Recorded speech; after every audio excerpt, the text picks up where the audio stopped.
નમસ્કાર, આપ જોઈ રહ્યા છો જેકેએસ ન્યૂઝ ગુજરાતી. વાત કરીએ તો માણાવદર મત વિસ્તાર ગમરોળતા મનસુખ માંડવિયાએ ધારાસભાના ઉમેદવાર તરીકે અરવિંદ લાડાણીને જાહેર કર્યા છે. સમગ્ર વાત કરીએ તો પોરબંદર લોકસભા મત વિસ્તારમાં ભાજપના ઉમેદવાર તરીકે કેન્દ્રીય સ્વાસ્થ્ય મંત્રી મનસુખ માંડવિયાને જાહેર કરવામાં આવ્યા બાદ સુરત ખાતે મતદારો સાથે સંમેલન યોજી પોરબંદર લોકસભા મત વિસ્તારમાં પ્રવાસ શરૂ કર્યા છે. ત્યારે ત્રીજા દિવસે માણાવદર ધારાસભા મત વિસ્તારમાં પહોંચી સ્વામિનારાયણ મંદિર ખાતે દર્શન કરી વંથલી માર્કેટયાર્ડ ખાતે કાર્યકર્તાઓનું સંમેલન યોજાયું. પોરબંદર લોકસભા બેઠકની ચૂંટણીની સાથે માણાવદર ધારાસભાની પેટા ચૂંટણી કોંગ્રેસના ધારાસભ્યએ રાજીનામું આપી ભગવો ખેસ ધારણ કરતા યોજવાની છે. ત્યારે આ મત વિસ્તાર મહત્વનો બની ગયેલ છે. પોરબંદર લોકસભા મત વિસ્તારમાં ભાજપના ઉમેદવાર મનસુખ માંડવિયાએ કાર્યકર્તાઓને સંબોધન કરી પોતપોતાના બૂથમાં પેજ પ્રમુખો સાથે સંકલન જાળવી પ્રધાનમંત્રી નરેન્દ્ર મોદીએ 370 કલમ દૂર કરી ઐતિહાસિક નિર્ણય લીધો છે તેના બદલમાં 370 મતોનો ઉમેરો કરવા માર્ગદર્શન આપ્યું હતું. વંથલી માર્કેટયાર્ડ ખાતે યોજેલ કાર્યક્રમમાં કાર્યકર્તાઓના સંમેલનમાં પોતાના વ્યક્તિત્વમાં ધારાસભાની પેટા ચૂંટણીમાં ભાજપના ઉમેદવાર તરીકે અરવિંદભાઈ લાડાણીની જાહેરાત કરી નાની જવાબદારી નિષ્ઠાપૂર્વક સંભાળી મતદાન 70% કરાવી ધારાસભાની પેટા ચૂંટણીના ઉમેદવાર અરવિંદભાઈ લાડાણી અને લોકસભાના ઉમેદવારને જંગી બહુમતીથી વિજેતા બનાવવા અપીલ કરી હતી. કેન્દ્રીય પાર્લામેન્ટરી સમિતિ કે જે પ્રદેશ કક્ષાએથી ધારાસભાની પેટા ચૂંટણીના ઉમેદવારો જાહેર કરવામાં આવ્યા નથી.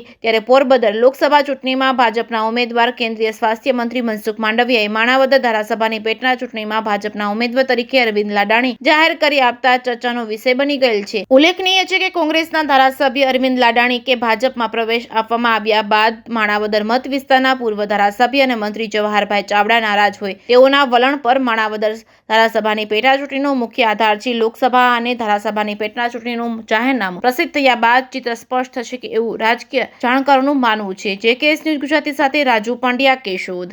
નાના તમે કામ કરી લેશો ને દોસ્તો, આપણી વિધાનસભા સીટની અંદર 75% વોટિંગ થઈ જશે અને 75% વોટિંગ થઈ જશે ને તો અરવિંદભાઈને પણ એટલી લીડ આવશે અને ભારતીય જનતા પાર્ટીની પણ એટલી મોટી લીડ આવશે. સાંસદને પણ સૌથી મોટી લીડ મળશે.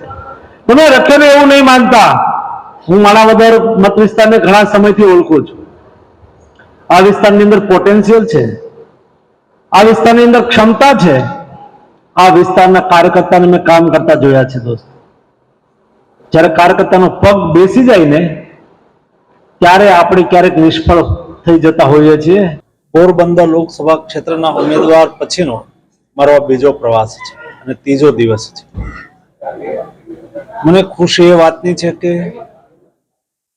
જનતા ભારતીય જનતા પાર્ટી પર વિશ્વાસ રાખે છે અને નરેન્દ્ર મોદી પ્રત્યે જનતાની શ્રદ્ધા છે.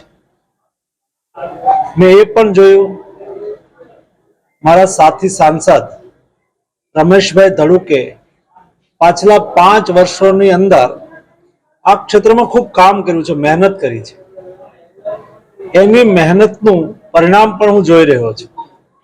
જનતા એમને યાદ કરે છે અને મને કહે છે કે અમે આ ચૂંટણીની અંદર નરેન્દ્ર મોદીને દેશના પ્રધાનમંત્રી બનાવવા માટે ભારતીય જનતા પાર્ટીને મત આપીશું. દોસ્તો, મોદીજીના નેતૃત્વમાં દેશ બદલી રહ્યો છે, દેશ આગળ વધી રહ્યો છે, નવા ભારતનું નિર્માણ થઈ રહ્યું છે. વિકસિત ભારતના સંકલ્પ સાથે મોદીજી જ્યારે દેશનું નેતૃત્વ કરી રહ્યા હોય ત્યારે દેશનો કોટી નાગરિક, પોરબંદરની જનતા પણ મોદીજીના સંકલ્પના સાથી બનવા માટે થનગની રહ્યા છે. અને પૂરી વિશ્વાસ અને શ્રદ્ધા છે કે પોરબંદર લોકસભા સીટ જંગી બહુમતીથી ભારતીય જનતા પાર્ટી જીતશે. ખાસ કરીને કેશોદ વિસ્તાર એવો છે કે જ્યાં ખેડ પંથકમાં ચોમાસા દરમિયાન ભારે નુકસાની થતી હોય છે, એટલા માટે શું ભારતીય જનતા પાર્ટીનો કોઈ કાર્યકર્તા ચૂંટણી લડે છે, જીતે છે, ત્યાર પછી જનતા પ્રત્યે હંમેશા જવાબદાર રહે છે. જે ક્ષેત્રનું હું પ્રતિનિધિત્વ કરવા જઈ રહ્યો છું એ ક્ષેત્રના આર્થિક વિકાસ થાય,